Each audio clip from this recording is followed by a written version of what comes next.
రాగి ప్లేట్ కానీ ఇత్తడి ప్లేట్ కానీ తీసుకోవాలి. దానికి ఈ విధంగా పసుపు రాసి బొట్టు పెట్టుకోండి.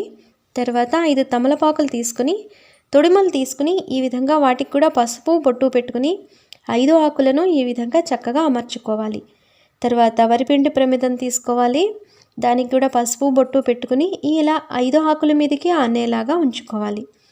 తర్వాత తమలపాకు నుంచి తీసిన తొడిమలను వేసుకొని ప్రమిదలో 2 పువ్వొత్తులను వేసుకొని ఆవు నెయ్యి వేసుకుని దీపారాధన చేసుకోవాలి. దీపారాధనకు అగరబత్తిని కానీ ఏకవత్తిని కానీ ఉపయోగించుకోండి.